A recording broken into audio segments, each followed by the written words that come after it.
जब भी मैं घर पर छोले भटूरे बनाती हूँ ना, तो सब बोलते हैं मार्केट का भी इतना अच्छा नहीं लगता जितना अच्छा ये घर पर बना हुआ छोले भटूरे लगता है। यकीन मानिए, सिंपल रेसिपी है, घर के मसालों से बनी हुई है, कोई भी ज़्यादा इसमें तामझाम नहीं है। उसके बावजूद ये भटूरे और छोले लाजवाब बनकर तैयार होते हैं। तो आइए बनाते हैं इसे। तो सबसे पहले बनाते हैं छोले।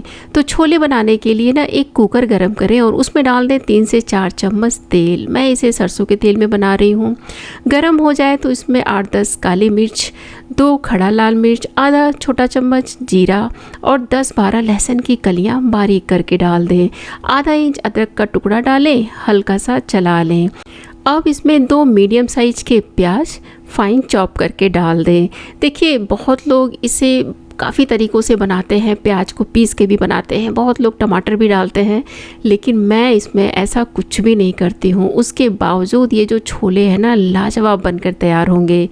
देखिए, इस तरीके से प्याज का कलर चेंज हो गया है ना, सुनहरा हो गया है। तो अब इसमें 1 छोटा चम्मच या स्वाद के अनुसार नमक डाल दें। लाल मिर्च का पाउडर स्वाद के अनुसार, 1 चम्मच धनिया पाउडर, 1/4 छोटा चम्मच हल्दी पाउडर, 1 चम्मच काश्मीरी लाल मिर्च का पाउडर, आधा छोटा चम्मच गरम मसाला पाउडर। और ये तीखी वाली लाल मिर्च ना मैंने थोड़ा सा और डाल दिया है। 2 से 3 चम्मच इसमें पानी डालेंगे। अब देखिए, इसे 2 से 3 मिनट हम धीमी आंच पर चला लेंगे ताकि ये जो मसाले हैं ना अच्छे से भून जाएं। देखिए, 2-3 मिनट मैंने इसे चला लिया है। अब इसमें छोले डालेंगे।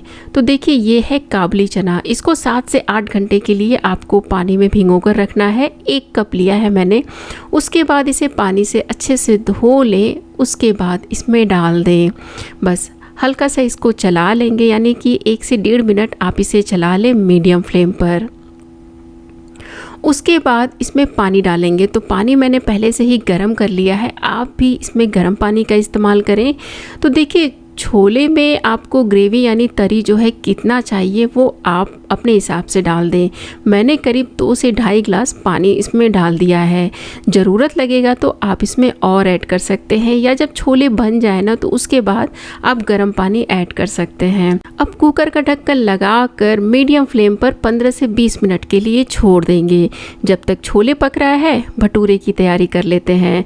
तो एक बोल में 1 छोटा चम्मच ड्राई ईस्ट, 1 छोटा चम्मच चीनी और अब इसमें गुनगुना पानी डाल दें। देखिए, इंस्टेंट भटूरे बना रहे हैं ना, तो इसके लिए मैंने ड्राई ईस्ट का इस्तेमाल किया है। बहुत ही अच्छा बनता है इससे। तो इस तरीके से आप एक बार ज़रूर बना कर देखें। अब एक परात लें और उसमें 1 कप गेहूं का आटा और 2 कप मैदा ले लें। आप चाहे तो सिर्फ मैदे से भी ये रेसिपी बना सकते हैं, और अगर घर में सूजी है ना तो 2 से 3 चम्मच आप सूजी भी ऐड कर लें। इसमें मैंने डाल दिया है थोड़ा सा नमक, यानी आधा छोटा चम्मच नमक डालकर बढ़िया सा मिक्स कर लेंगे। मिक्स करने के बाद इसमें आधी कटोरी खट्टी दही, ताज़ा दही है तो भी ठीक है, नहीं तो खट्टा दही ज़्यादा अच्छा रहेगा। दही की जगह आप छाछ यानी कि प्लेन छाछ का भी इस्तेमाल कर सकते हैं। जो हमने ड्राई ईस्ट को पानी में भिगो के रखा था उसे भी डाल दें। पहले एक बार अच्छे से मिक्स करें। अब इसमें थोड़ा थोड़ा करके गुनगुना पानी डालेंगे और इसका सॉफ्ट आटा तैयार कर लेंगे। देखिए, जो भटूरे का आटा तैयार किया जाता है ना, वो बहुत ही ज़्यादा ढीला होता है, जो कि हलवाई लोग तैयार करते हैं। लेकिन हम लोग क्या है ना, डेली तो नहीं बनाते हैं ना, तो इसे तो हम बेल कर बनाएंगे, इसलिए इसका सॉफ्ट आटा तैयार करें। हल्का सा इसके ऊपर घी या तेल लगा दें ताकि जिससे भी हम इसे ढकेंगे ना उसमें चिपके नहीं। बस इसे ढक कर 20 से 25 मिनट या 30 मिनट के लिए रेस्ट करने देंगे ताकि ये अच्छे से फूल जाए। इधर ये कुकर भी बहुत ही अच्छे से ठंडा हो चुका है, तो इसे भी खोल कर देख लेते हैं। देखिए, कलर कितना अच्छा आया है, जो कि काश्मीरी लाल मिर्च का कलर है। उसे तीखापन नहीं होता है, लेकिन जो भी आप सब्जी या छोले बनाते हैं ना, तो उसका कलर बहुत अच्छा आ जाता है। तो बस लास्ट में ना इसमें आमचूर पाउडर यानी ड्राई मैंगो पाउडर डाल देंगे 2 से 3 चुटकी, और बारीक धनिया पत्ती डालकर अच्छे से मिक्स करें। देखिए, इसमें ना ही कोई चना मसाला है ना छोले मसाला है, उसके बावजूद ये जो छोले है लाजवाब बना है। इधर ये भटूरे का आटा भी बहुत ही अच्छे से फूल गया है। इंस्टेंट भटूरे बनाने हो ना तो ये तरीका बेहतरीन है। जब भी आप इस तरीके से भटूरे बनाएंगे ना, आप खुद देखेंगे इतना अच्छा इसका रिज़ल्ट आता है कि एक तो ये खाने में बहुत अच्छा लगता है, जाली बहुत अच्छा बनता है अंदर, और ऊपर से एकदम क्रिस्पी और करारा बनता है। मैंने इसमें सूजी का इस्तेमाल नहीं किया है, आप इसमें 2 से 3 चम्मच सूजी का इस्तेमाल भी ज़रूर करें। तो बस अब इसे थोड़ा मोटा ही लोई काटेंगे और हल्का ऑयल या घी लगाकर आप इसे थोड़ा मोटा ही बेल लें। भटूरे जो होता है थोड़ा लंबा ही होता है, बिल्कुल गोल नहीं बेला जाता है और पतला नहीं बेला जाता है। देखिए ज़्यादा अगर आप ढीला आटा तैयार करेंगे ना तो आप इसको बेल नहीं पाएंगे। तो हल्का सॉफ्ट आटा तैयार करने से क्या है, आप इसको आसानी से बेल सकते हैं। और एक चीज़ का ध्यान रखना है, एकदम गर्म तेल में इसको डालना है, तभी जो भटूरे हैं ना, एक तो तेल नहीं सोखेंगे और बहुत ही अच्छे से फूल कर तैयार होंगे।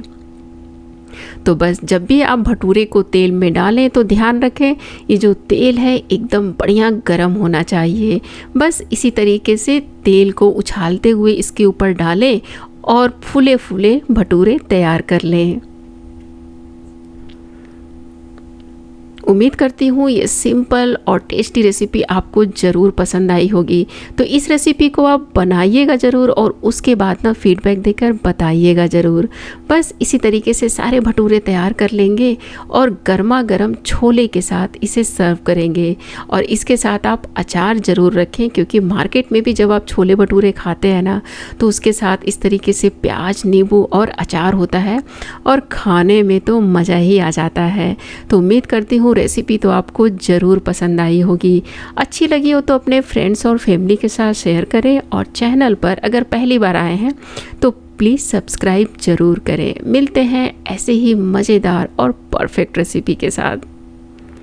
देखिए बहुत ही जालीदार, ऊपर से क्रिस्पी होता है और अंदर से जालीदार, खाने में तो लाजवाब लगता है। मैंने सर्व करते समय ना इसके ऊपर लच्छा अदरक काट के डाला था और बारीक धनिया पत्ती स्प्रिंकल किया था छोले में। अदरक डालने से भी जो छोले का स्वाद है ना बहुत ही लाजवाब आता है। तो बस मैं तो इसे एंजॉय कर रही हूँ। आप भी इस रेसिपी को बनाइए, खाइए, उसके बाद फीडबैक देकर बताइएगा ज़रूर। मिलते हैं नेक्स्ट वीडियो में। Thank you.